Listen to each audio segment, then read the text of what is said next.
আলহামদুলিল্লাহি রাব্বিল আলামিন ওয়াসসালাতু ওয়াসসালামু আলা রাসূলিহিল কারীম ওয়া আলা আলিহি ওয়া সাহবিহি আজমাইন আম্মা বা'দ। আজকে আমাদের মাজালিস শাহর রমাদানের অষ্টদশ মজলিস, আল মাজলিসু আস-সামিন আশার ফি ফাদলি সিয়াম। আর বিষয়বস্তু হলো সিয়ামের ফজিলত।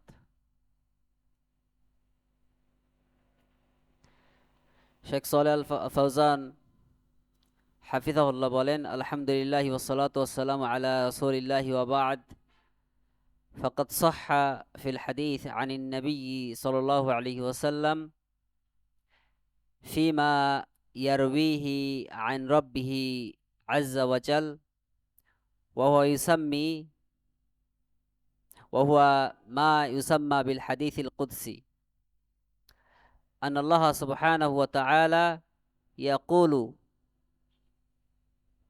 الصوم لي وأنا أجزي به. فهذا من فضائل الصيام من بين سائر الأعمال، أن الله سبحانه وتعالى اختصه لنفسه فقال: الصوم لي.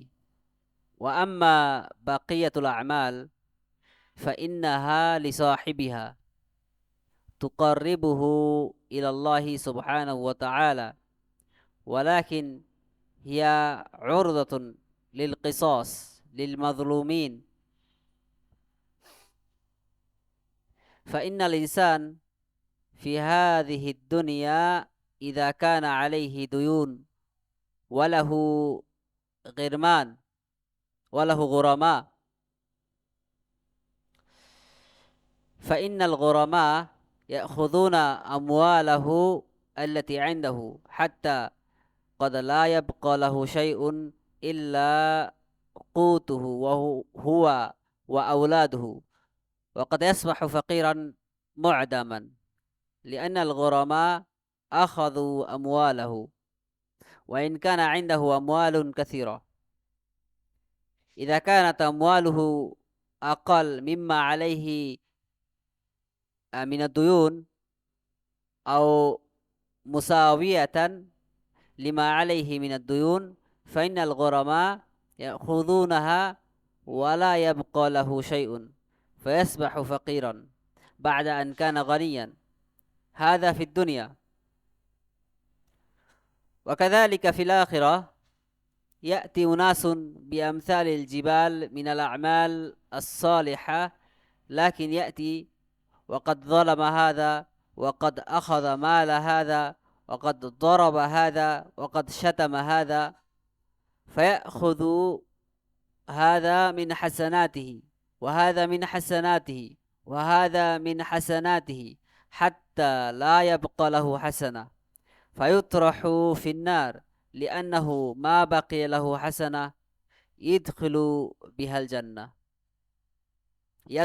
الجنة فيصبح معدما من الحسنات، وهو قد جاء بأمثال الجبال لكن راحت للغرماء.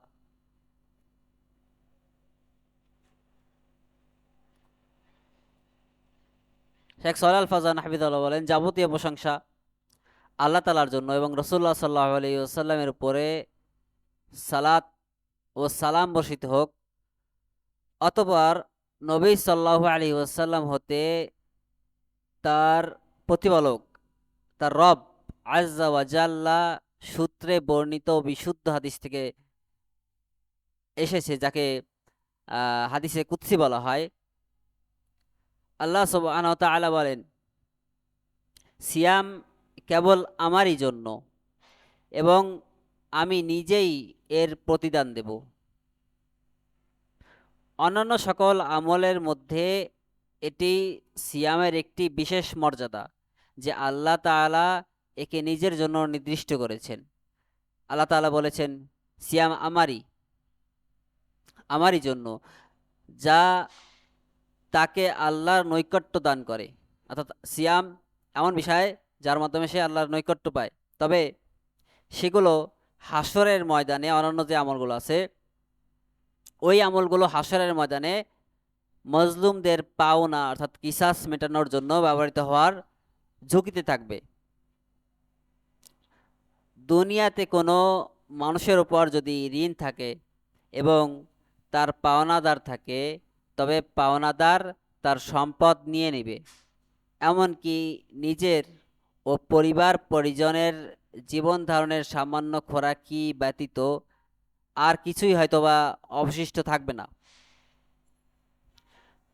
ফলে সে দেউলিয়া হয়ে যাবে, নিঃস্ব হয়ে যাবে, কারণ পাওনাদাররা তার সকল সম্পদ নিয়ে যাবে। তার অনেক সম্পদ থাকলেও ঋণের পরিমাণ যদি সম্পদের সমান হয় বা বেশি হয়, তবে তারা সব নিয়ে যাবে এবং সে ধনীর বদলে দরিদ্রে পরিণত হবে। এটি হলো দুনিয়ার অবস্থা। অনুরূপভাবে পরকালেও কিছু মানুষ পাহাড় সমান নেক আমল নিয়ে হাজির হবে কিয়ামতের দিন, কিন্তু সে দুনিয়াতে কারো উপরে জুলুম করেছে, কারো সে তার সম্পদ আত্মসাৎ করেছে, কাউকে সে আঘাত করেছে, কিংবা কাউকে সে গালি দিয়েছে। ফলে কিয়ামতের দিন পাওনাদাররা একে একে তার সকল নেক আমল নিয়ে যাবে নিজের পাওনা হিসাবে। এক পর্যায়ে তার কাছে জান্নাতে যাওয়ার মতো কোনো নেকি অবশিষ্ট থাকবে না এবং তাকে জাহান্নামে নিক্ষেপ করা হবে। সে পাহাড় সমান নেকি নিয়ে আসলেও পাওনাদারদের কারণে সে সম্পূর্ণ দেউলিয়া হয়ে যাবে।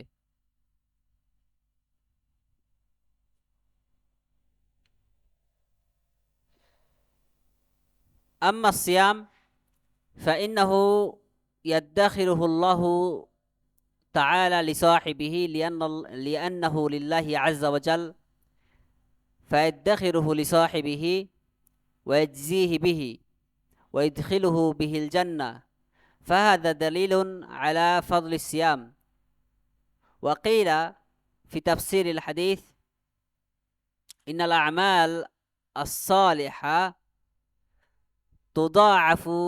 تضاعف الحسنة بعشر أمثالها إلى 700 ضعف، كما قال تعالى: كمثل حبة أنبتت 7 سنابل في كل سنبلة 100 حبة والله يضاعف لمن يشاء. فالحبة الواحدة تنبت 700 حبة، كذلك الحسنة يضاعفها الله فتكون 700 حسنة، وقد يزيد الله من فضله وإحسانه على 700، والله يضاعف لمن يشاء. أما الصيام فإنه لا ينحصر تضعيفه بعدد، بل لا يعلم ثوابه إلا الله، فهو مستثنى من الأعمال على هذا الوجه، في أن الأعمال تضاعف إلى 10 حسنات إلى 700 حسنة إلى أكثر من ذلك.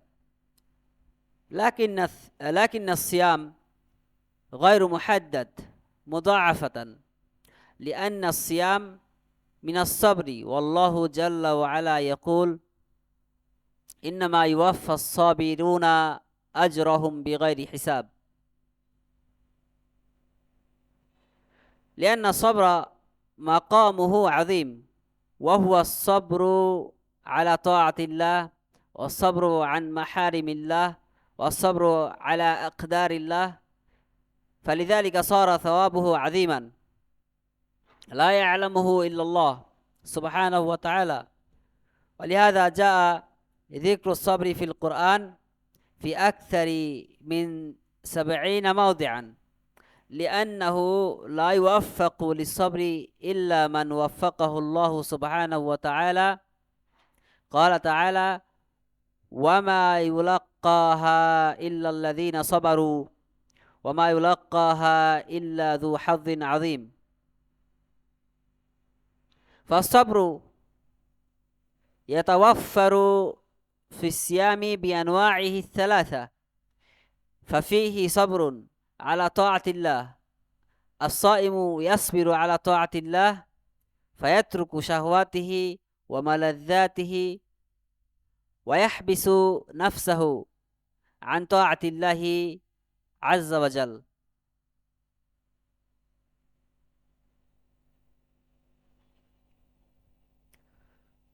পক্ষান্তরে সিয়ামের বিষয়টি হলো আল্লাহ তাআলা এর আমলকারীর জন্য তা জমা করে রাখেন। সিয়ামের আমল যেহেতু তা কেবল আল্লাহ তাআলার জন্য আদায় করা হয়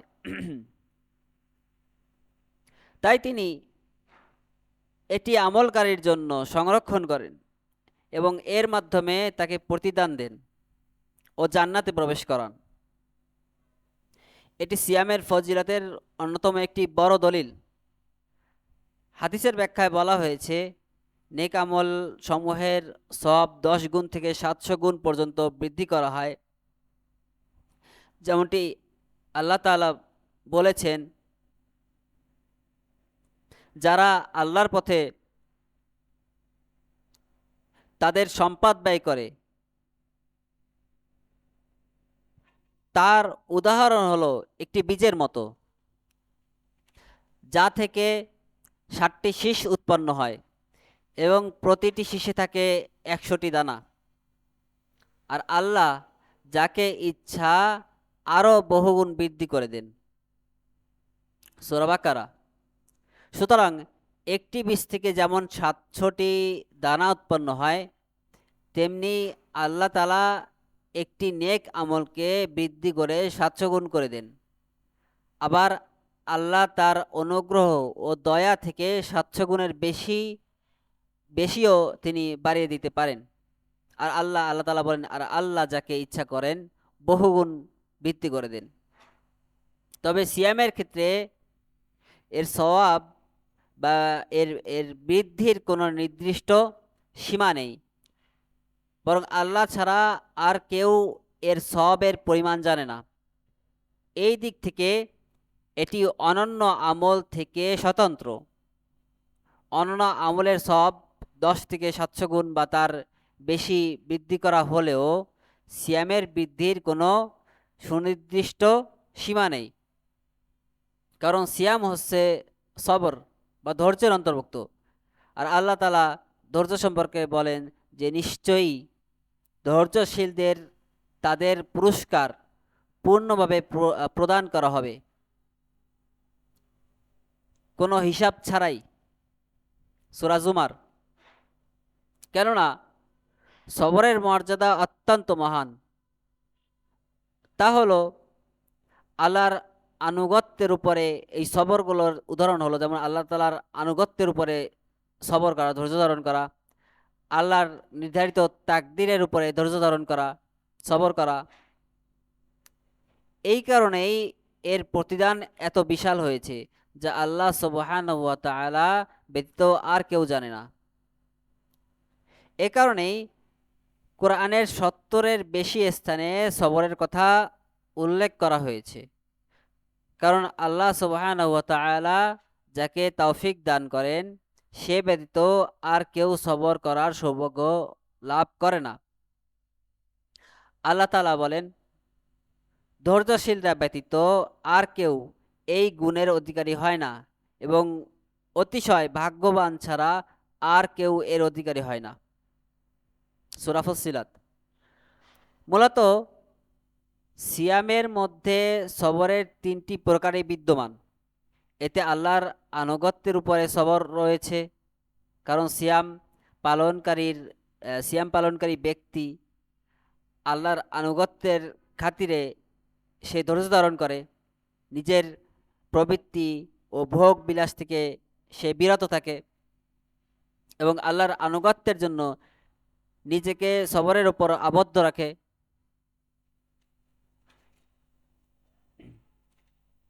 কাযালিকা ফীহি সাবরুন আন মাহারিমিল্লাহ ফাইন্নাস সাইম ইয়ামনাউ নাফসাহু মিনাল মুহাররামাত জামিইহা يمنعها ويحبسها عن المحرمات جميعها. ما دام أنه صائم فإنه لا يليق به أن يفعل محرما أو يتكلم بحرام أو ينظر إلى حرام أو أن يستمع إلى حرام، بل يمنع نفسه من المحرمات بجميع أنواعها قولية كانت أو فعلية، لأنه يعلم أن هذه المحرمات تخل بصيامه وتخرج وتجرح صيامه، فهو يمنع نفسه عنها إطلاقا، وهذا قل من يوفق له. وفيه صبر على أقدار الله المؤلمة، وهو ما يصيب الإنسان في الصيام من الجوع والعطش، فلا شك أنه يتألم من الجوع ويتألم من العطش وهو صائم، فيصبر على هذا الألم لأنه يعلم أنه بقضاء الله وقدره، فهو يصبر عليه إلى أن يأتي وقت الإفطار. وقد يكون وقت الإفطار متأخرا جدا إذا كان النهار طويلا في الصيف، فيعطش أول النهار أو يجوع أول النهار ثم يصبر إلى آخر النهار، فهذا فيه ثواب عظيم لأنه ترك هذا وصبر على ألمه لله عز وجل. فلذلك الله جل وعلا يوفيه أجره بغير حساب يوم القيامة. فالصائمون يوم القيامة يوفون أجورهم بغير حساب، أما بقية الأعمال فإنها لها حساب 10 أضعاف، 700 ضعف، أكثر أقل. أما الصيام فإنه لا حد لتضعيفه، وهذا لمن حفظ صيامه من المؤثرات والمكدرات واحتسب الأجر من الله سبحانه وتعالى।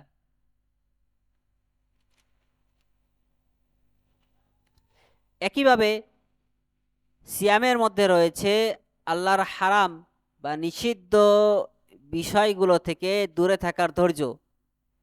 একজন রোজাদার ব্যক্তি যতক্ষণ রোজা অবস্থায় থাকে ততক্ষণ সে নিজেকে যাবতীয় যে হারাম কাজ আছে তা থেকে বিরত রাখে এবং নিজেকে সংবরণ করে।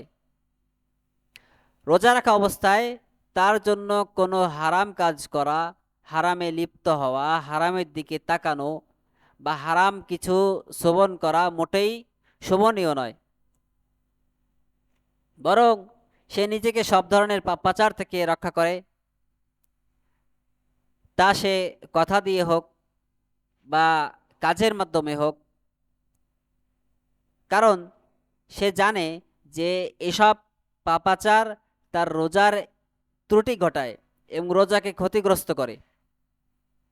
আর খুব অল্প সংখ্যক মানুষই আছে যারা এই বিষয়গুলো পরিপূর্ণভাবে পালন করার তৌফিক পায়। এতে আরও রয়েছে আল্লাহ তাআলার কষ্টদায়ক তাকদীরের উপরে ধৈর্য ধারণ করা, যা একজন মানুষের উপর ক্ষুধা ও তৃষ্ণা এবং এই ধরনের যন্ত্রণার আকারে তার উপরে প্রকাশ পায়, কিন্তু সে এই কষ্টের উপর ধৈর্য ধারণ করে, কারণ সে জানে এটি আল্লাহর ফয়সালা ও তাকদীর। ইফতারের সময় না আসা পর্যন্ত সে এই ধৈর্য বজায় রাখে। এমনকি গ্রীষ্মের দীর্ঘদিনে যখন ইফতারের সময় অনেক দেরিতে হয়, তাহলেও সে তা থেকে সে তা পালন করে, এই সিয়াম সে পালন করে। দিনের শুরুতেই হয়তো সে তৃষ্ণার্ত ও ক্ষুধার্ত হয়ে পড়ে, তবুও দিনের শেষ পর্যন্ত সে ধৈর্য ধরে। এর মধ্যে রয়েছে বিশাল সওয়াব। কারণ আল্লাহর সন্তুষ্টির জন্য নিজের প্রবৃত্তি ত্যাগ সে নিজের প্রবৃত্তি ত্যাগ করেছে এবং কষ্ট, সেই এই যে কষ্ট হচ্ছে এর উপরে সে সবর করেছে। তাই আল্লাহ তাআলা কিয়ামতের দিন তাকে বিনা হিসেবে প্রতিদান দিবেন। কিয়ামতের দিন সিয়াম পালনকারীদেরকে তাদের প্রতিদান প্রদান করা হবে এবং তা কোনো হিসাব ছাড়াই। অন্যান্য আমলের একটি নির্দিষ্ট হিসাব থাকে, 10 গুণ, 700 গুণ বা তার চেয়ে বেশি বা কম, কিন্তু রোজার সবের কোনো সীমা নেই। এটি কেবল তাদের জন্যই যারা তাদের রোজাকে যাবতীয় যে দোষত্রুটি আছে এ থেকে মুক্ত রাখে এবং শুধুমাত্র আল্লাহ তাআলার কাছে সবের আশায় সে সিয়াম পালন করে।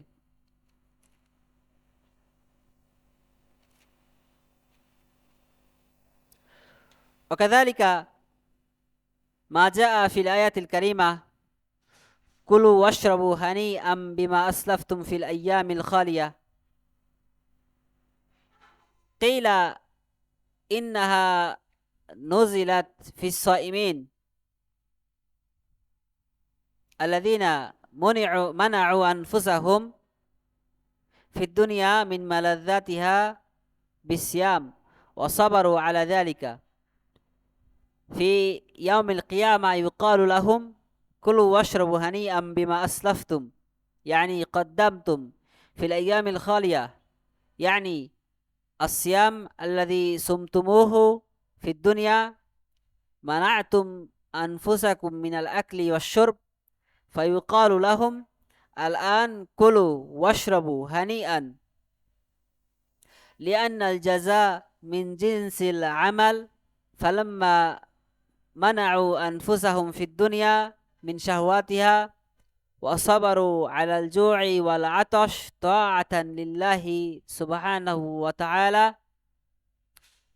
عوضهم الله يوم القيامة فقال لهم كلوا واشربوا هنيئا بما أسلفتم، يعني بسبب ما قدمتم في الأيام الخالية، يعني الأيام الماضية أيام الدنيا، وهذا خاص بالصائمين يأكلون ويشربون والناس في المحشر في الجوع والعطش والضيق والضنك، وهم يأكلون على موائدهم ويشربون كلوا واشربوا هنيئا بما أسلفتم في الأيام الخالية।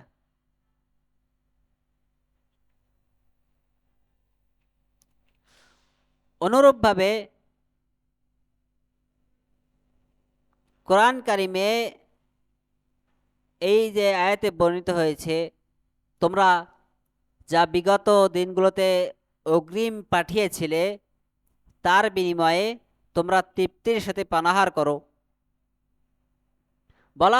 বলা হয়ে থাকে যে এই আয়াতটি রোজাদারদের ব্যাপারে নাজিল হয়েছে, যারা দুনিয়াতে রোজার মাধ্যমে নিজেদের নাফসকে যাবতীয় স্বাদ আহ্লাদ থেকে বিরত রেখেছিল এবং এর উপরে ধৈর্য ধারণ করেছিল। কিয়ামতের দিন তাদের বলা হবে তোমরা তৃপ্তির সাথে পানাহার করো যা তোমরা অগ্রিম পাঠিয়েছিলে। এখানে বিগত দিনগুলো বলতে দুনিয়ার ওই দিনগুলোকে বোঝানো হয়েছে যখন তোমরা রোজা রেখেছিলে এবং নিজেদেরকে পানাহার থেকে বিরত রেখেছিলে। তখন তাদেরকে বলা হবে এখন তোমরা তৃপ্তির সাথে পানাহার করো, কারণ কর্ম অনুযায়ী প্রতিদান নির্ধারণ করা হয়। যেহেতু তারা দুনিয়াতে আল্লাহর আনুগত্য করতে গিয়ে নিজেদের প্রবৃত্তিকে বিসর্জন দিয়েছিল এবং ক্ষুধা ও তৃষ্ণার উপর ধৈর্য ধারণ করেছিল, তাই কিয়ামতের দিন আল্লাহ তাআলা তাদের এর বিনিময়ে বলবেন তোমরা যা বিগত দিনগুলোতে অগ্রিম পাঠিয়েছিলে তার বিনিময়ে তোমরা তৃপ্তির সাথে পানাহার করো। অর্থাৎ দুনিয়ার জীবনে তোমরা যা নেক আমল করেছিলে তার কারণে। এটি বিশেষভাবে রোজাদারদের জন্য। হাসরের ময়দানে যখন অন্য সব মানুষ ক্ষুধা, তৃষ্ণা এবং সংকীর্ণতা এবং চরম কষ্ট থাকবে, তখন রোজাদাররা তাদের দস্তরখানার উপরে বসে তৃপ্তিতে পানাহার করবে। তোমরা যা বিগত দিনগুলোতে অগ্রিম পাঠিয়েছিলে তার বিনিময়ে তোমরা তৃপ্তির সাথে পানাহার করো।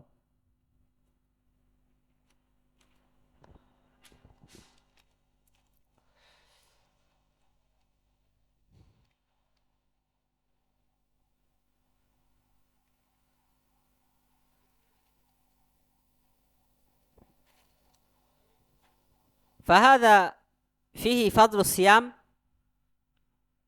وفضل الصائمين، وأنهم يمتازون يوم القيامة على غيرهم بهذه البشارة، كما أن المهاجر في سبيل الله الذي خرج من بلده وترك أمواله وأولاده لله عز وجل فارا بدينه يعوضه الله بلدا أحسن من بلده في الدنيا، ويعوضه منزلا أحسن من منزله في الجنة. والذين هاجروا في الله من بعد ما ظلموا لنبوئنهم في الدنيا حسنة ولأجر الآخرة أكبر لو كانوا يعلمون. وقال سبحانه وتعالى: يا عبادي الذين آمنوا إن أرضي واسعة. هذا توجيه للهجرة. يا عبادي الذين آمنوا إن أرضي واسعة فإياي فاعبدون. كل نفس ذائقة الموت ثم إلينا ترجعون. والذين آمنوا وعملوا الصالحات لنبوئنهم من الجنة غرفا تجري من تحتها الأنهار خالدين فيها نعم أجر العاملين الذين صبروا وعلى ربهم يتوكلون. لما تركوا منازلهم وديارهم وأموالهم وأولادهم وفروا وهاجروا في سبيل الله عوضهم الله منازل عالية، عوضهم في الدنيا ببلد خير من بلدهم، كما حصل للمهاجرين مع رسول الله صلى الله عليه وسلم أن الله عوضهم بطيبة الطيبة يتبوؤون فيها المنازل الواسعة ويأمنون فيها على دينهم ويسحبون فيها نبيهم محمدا صلى الله عليه وسلم. وفي الآخرة قد أعد الله لهم المنازل العالية في جنات النعيم، فدل على أن من ترك شيئا لله عوضه الله خيرا منه. وفق الله الجميع لما يحب ويرضى، وصلى الله وسلم على نبينا محمد وعلى آله وصحبه أجمعين। এর মাধ্যমে রোজার ফজিলত এবং রোজাদারদের মর্যাদা ফুটে ওঠে। কিয়ামতের দিন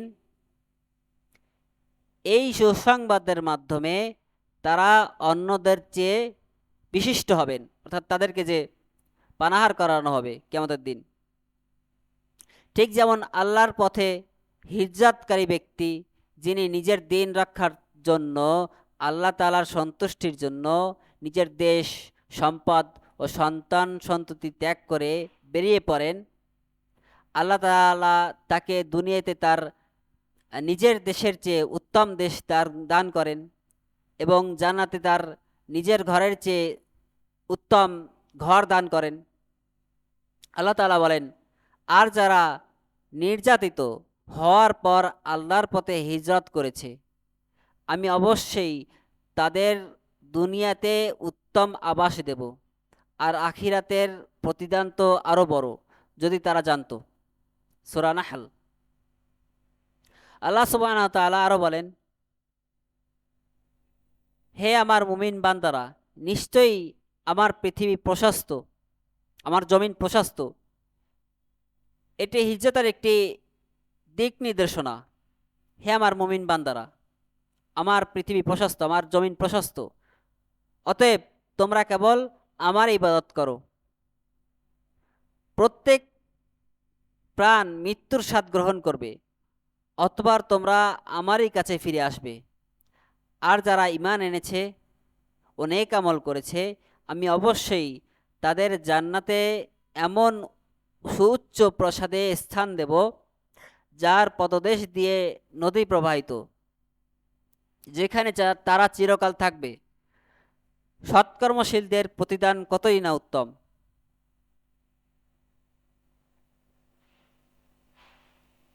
যারা ধৈর্য ধারণ করেছে এবং তাদের রবের উপরে ভরসা রেখেছে, তাদের প্রতিদান কতই না উত্তম। সূরা আনকাবুত। যখন তারা আল্লাহর পথে হিজরত করার উদ্দেশ্যে নিজেদের ঘরবাড়ি, দেশ, সম্পদ ও পরিবার ছেড়ে চলে এসেছিলেন, আল্লাহ তাআলা তাদেরকে সুউচ্চ মাকাম দান করেছিলেন। দুনিয়াতে তাদের নিজেদের দেশের চেয়ে উত্তম দেশ দান করেছিলেন। যেমনটি রাসূলুল্লাহ সাল্লাল্লাহু আলাইহি ওয়াসাল্লামের সাথে হিজরতকারী সাহাবীদের ক্ষেত্রে ঘটেছিল।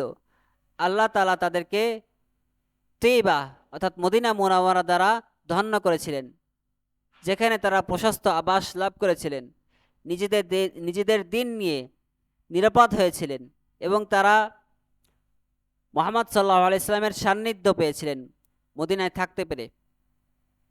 আর আখিরাতে আল্লাহ তাদের জন্য জান্নাতুন নাইমে সুউচ্চ মর্যাদা দান করবেন, সুউচ্চ মাকাম দান করবেন, তাদের জন্য তা প্রস্তুত করে রেখেছেন। এটি প্রমাণ করে যে যে ব্যক্তি আল্লাহর সন্তুষ্টির জন্য কোনো কিছু ত্যাগ করে, আল্লাহ তাআলা তাকে তার চেয়েও উত্তম কিছু দান করেন। আল্লাহ সকলকে তার পছন্দনীয় ও সন্তোষজনক কাজ করার তৌফিক দান করেন, আল্লাহ তাআলা যাতে সন্তুষ্ট হন এবং আমাদের নবী মুহাম্মদ সাল্লাল্লাহু আলাইহি সাল্লাম, তার পরিবার বর্গ এবং সকল সাহাবীদের উপরে সালাত ও সালাম বর্ষিত হোক। সুবহানাকা আল্লাহুম্মা বিহামদিকা আশহাদু আল্লা ইলাহা ইল্লা আনতা আস্তাগফিরুকা ওয়া আতুবু ইলাইকা।